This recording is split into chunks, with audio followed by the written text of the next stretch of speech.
চলো চপলার চকিত চমকে, করিছ চরণ বিচরণ, কোথা চম্পক আভরণ। সেদিন দেখেছি ক্ষণে ক্ষণে তুমি, ছুঁয়ে ছুঁয়ে যেতে বনতল, নুয়ে নুয়ে যেত ফুলদল। শুনেছিনু যেন মৃদু ঋণী ঋণী, ক্ষীণ কোটি ঘেনি বাজে কিঙ্কিনি। পেয়েছিনু যেন ছায়াপথে যেতে তব নিঃশ্বাস পরিমল, ছুঁয়ে যেতে যবে বনতল। আজি আসিয়াছ ভুবন ভরিয়া, গগনে ছড়ায়ে এলো চুল, চরণে জড়ায়ে বনফুল। কি অপূর্ব সুন্দর কবিতা! হৃদয় পুলকিত হয়ে উঠল। বিশ্বকবি রবি ঠাকুর তিনি ঈশ্বরের আবির্ভাব অনুভব করলেন। তিনি ঈশ্বরের আবির্ভাব অনুভব করলেন। চলো চপলার চকিত চমকে, করিছ চরণ বিচরণ। ঈশ্বর যেন চলো চপলার চকিত চমকে চরণ বিচরণ করছে।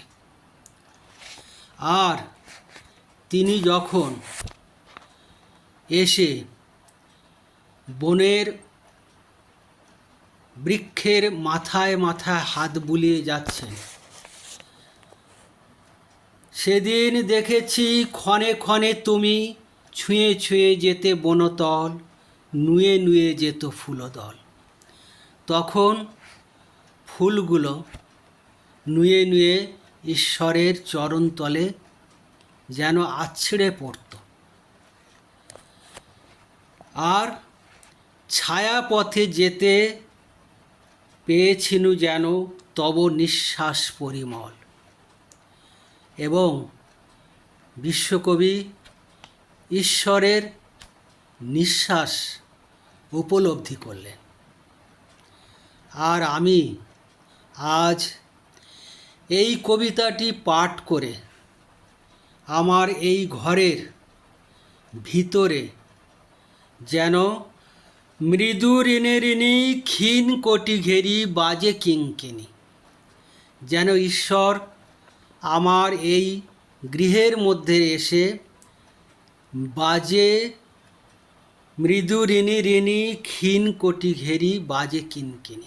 তার চরণের স্পর্শে তার নূপুরের ধ্বনি যেন আমি উপলব্ধি করলাম। কি অপূর্ব সুন্দর কবিতা!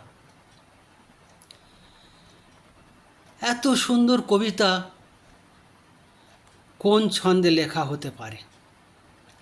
একমাত্র মাত্রাবৃত্ত ছন্দ পারে এত সুন্দর কবিতা উপহার দিতে। স্বরবৃত্ত ছড়ার ছন্দ, সেটার পক্ষে এত সুন্দর কবিতা লেখা সম্ভব নয়। আর অক্ষরবৃত্ত পয়ার ছন্দ, তাতেও আমরা এই উপলব্ধি, এত সুন্দর ভাষার মাধুর্য আমরা খুঁজে পাব না। তো এই কবিতাটা যে মাত্রাবৃত্ত ছন্দে লেখা, তা কিভাবে বুঝব? চলো চপলার চকিত চমকে, করিছ চরণ বিচরণ। দেখুন, চলো চপলার ছমাত্রা, চকিত চমকে ছমাত্রা, করিছ চরণ ছমাত্রা, বিচরণ চার মাত্রা। কি দাঁড়ালো? 6 6 6 4। এই মাত্রাবৃত্ত ছন্দে এত সুন্দর কবিতা আমরা রবি ঠাকুরের কবিতায় খুঁজে পাই। আরেকটা জিনিস লক্ষ্য করুন, এই একটাই মাত্র পংক্তিতে দেখুন, চলো চপলার চকিত চমকে, করিছে চরণ বিচরণ, কোথা চম্পক আভরণ। এই বাক্যের মধ্যে চ ধ্বনিটা 7 বার উচ্চারিত হয়েছে। চ ধ্বনিটা চলো চপলার, চকিত চমকে, করিছ চরণ বিচরণ, কোথা চম্পক আভরণ। 7 বার চ ধ্বনি এই একটা মাত্র পংক্তির মধ্যে উচ্চারিত হয়েছে, যার জন্য এই লাইনটা কত সুন্দর শুনতে লাগছে। এই যে অনুপ্রাস সৃষ্টি হলো, যে চ শব্দটা 7 বার ব্যবহার হওয়ার ফলে এই ধরনের অনুপ্রাসকে আমরা কি বলি? বৃত্তানুপ্রাস। ঘুরে ঘুরে ঘুরে ঘুরে চ শব্দটা বারবার এসেছে, এই ধরনের অনুপ্রাসকে আমরা বলি বৃত্তানুপ্রাস। আর আরেকটা জিনিস লক্ষ্য করুন, সেদিন দেখেছি ক্ষণে ক্ষণে তুমি, ছুঁয়ে ছুঁয়ে যেতে বনতল, নুয়ে নুয়ে যেত ফুলদল। এই যে ক্ষণে ক্ষণে, ছুঁয়ে ছুঁয়ে, নুয়ে নুয়ে, এই একটা করে শব্দ দুবার করে ব্যবহার করা হয়েছে। ক্ষণে ক্ষণে দুবার, ছুঁয়ে ছুঁয়ে দুবার, নুয়ে নুয়ে দুবার। তার জন্য একটা কি সুন্দর অনুপ্রাস সৃষ্টি হয়েছে, কবিতাটা শুনতেও ভালো লাগছে। এই ধরনের অনুপ্রাসকে আমরা বলি লাটানুপ্রাস। তো আমি ইতিপূর্বে মাত্রাবৃত্ত ছন্দ কাকে বলে, কিভাবে নির্ণয় করতে হয় সে বিষয়ে ভিডিও প্রকাশ করেছি। আর বৃত্তানুপ্রাস, লাটানুপ্রাস এগুলো কাকে বলে তারও ভিডিও আছে, যারা জানতে চান আমার প্রোফাইলে গিয়ে দেখে নিতে পারেন। তো আজকের আমার মেন আলোচনার বিষয় স্মরণ উপমা। স্মরণ উপমা অর্থাৎ একজনার কথা মনে পড়লে আরেকজনার কথা মনে পড়ে, সেই ধরনের উপমাকে আমরা বলি স্মরণ উপমা। উদাহরণ দিলে পরিষ্কার হবে। কালো জল ঢালিলে সই, কালা পড়ে মনে, নিরবধি দেখি কালা শয়নে স্বপনে। কি বললাম? কালো জল ঢালিলে সই, কালা পড়ে মনে, নিরবধি দেখি কালা শয়নে স্বপনে। কালো জল দেখে শ্রীমতী রাধিকার কালা মনে পড়ছে, অর্থাৎ কৃষ্ণকে মনে পড়ছে, যার জন্য রাধিকা নিরবধি দেখি কালা শয়নে স্বপনে। তিনি সবসময় যেন শুতে যাচ্ছেন, চলতে ফিরতে সর্বসময় কালার কথা মনে পড়ছে এবং কালাকে দেখতে পাচ্ছেন যেন। তাহলে একটা জিনিস দেখে, অর্থাৎ কালো জল দেখে কালার কথা মনে পড়া, এই ধরনের উপমাকে আমরা কি বলছি? স্মরণ উপমা। আমি এর আগে ভিডিওতে উপমা কাকে বলে, পূর্ণ উপমা, লুপ্ত উপমা, মালোপমা, বস্তু প্রতি বস্তু বিম্বের উপমা এবং বিম্ব প্রতি বিম্ব ভাবের উপমা প্রকাশিত করেছি। আজকের আমার আলোচনার বিষয় স্মরণ উপমা। তো এই স্মরণ উপমাটা হলো যে কালো জল দেখে রাধিকার কালার কথা মনে পড়ছে, এই ধরনের উপমাকে আমরা বলছি স্মরণ উপমা। তো আমি আরও একটা উদাহরণ দিই, তাহলে আরেকটু পরিষ্কার হওয়া যাবে। হলুদ বাটিতে সই বসিলা যতনে, হলুদ বরণ গোরা চাঁদ পইড়া গেল মনে। কি বললাম? হলুদ বাটিতে সই বসিলা যতনে, হলুদ বরণ গোরা চাঁদ পইড়া গেল মনে। হলুদ বাটিতে অর্থাৎ হলুদ বাটার সময়, আমরা এখন রান্নার জন্য হলুদ গুঁড়ো ব্যবহার করি, কিন্তু আমরা ছোটোবেলা আমার মা, কাকিমা, জেঠিমাদের দেখেছি তাহারা হলুদ, লঙ্কা, জিরে, মরিচ এগুলো শিলে ফেলে নোড়া দিয়ে বাটতেন।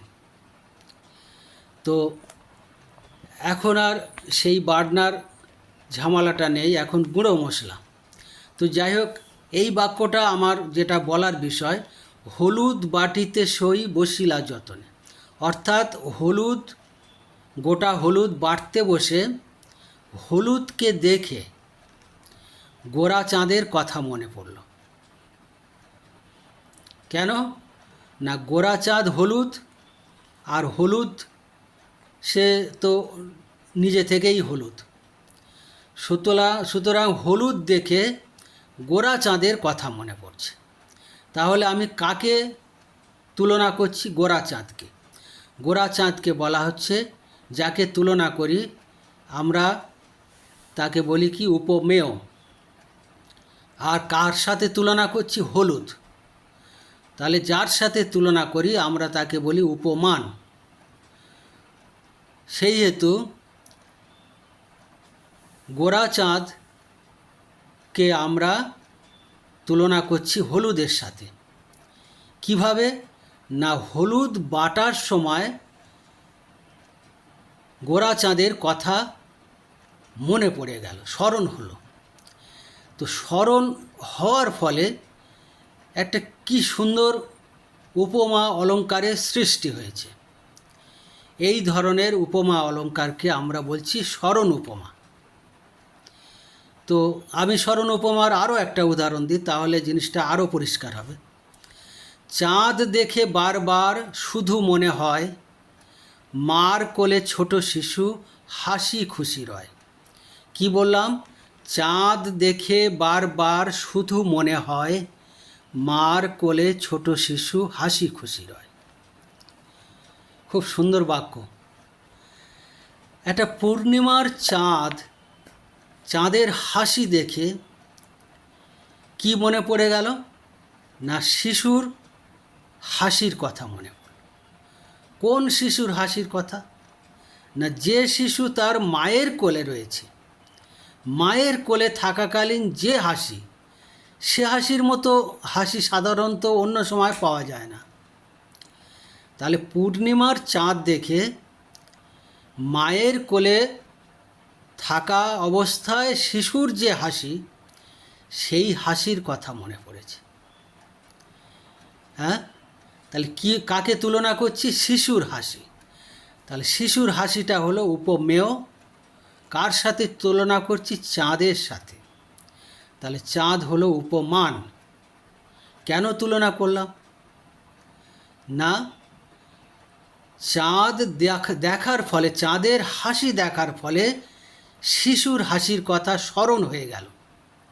দুটোই সব হাসি, দুটোই সব একই ধরনের ধর্ম, কিন্তু একটাকে দেখে আরেকটার কথা মনে পড়া। এই ধরনের উপমা, কত সুন্দর উপমা দেখুন। এই ধরনের উপমাকে আমরা বলছি স্মরণ উপমা। তো আমি স্মরণ উপমার আরও একটা উদাহরণ দিচ্ছি। সহাস্য বদন তব দেখিয়া রাজন, বিকশিত শীতপদ্ম হয়েছে স্মরণ। কি সুন্দর বাক্য। আমি আরেকবার বলছি, সহাস্য বদন তব দেখিয়া রাজন, বিকশিত শীতপদ্ম হয়েছে স্মরণ। হ্যাঁ, রাজা হাসি মুখ দেখে কি মনে পড়ল? যে কবে একদিন তিনি ফুটন্ত সাদা পদ্ম দেখেছিলেন। সেই পদ্মের স্মৃতি তার মনে জাগরিত হয়েছে। কি দেখে জাগরিত হলো না, হাসি মুখ দেখে। সহাস্য বদন তব দেখিয়া রাজন, বিকশিত শীতপদ্ম। শীতপদ্ম মানে সাদা পদ্ম, শীতপদ্ম মানে সাদা পদ্ম। তো বিকশিত অর্থাৎ ফুটন্ত, ফুটন্ত সাদা পদ্মের কথা রাজার মনে পড়ে গেল। কি সুন্দর কথা। তো এই ধরনের উপমাকে আমরা কি বলছি? স্মরণ উপমা। যত সুন্দর উপমা দিয়ে কবিতা, গল্প, বিভিন্ন রকমের নাটক, কাব্যগ্রন্থ ইত্যাদি রচনা করা যাবে, তত সুন্দর হয়ে সেজে উঠবে। তো উপমা অলংকারের মধ্যে আজকের এটা শেষ হলো। পরের ভিডিওয়ে আমি রূপক অলংকার নিয়ে আলোচনা করব। সে অলংকার আরও সুন্দর এবং ইন্টারেস্টিং। সঙ্গে থাকবেন, সৃজনে থাকুন, ভালো থাকুন। নমস্কার।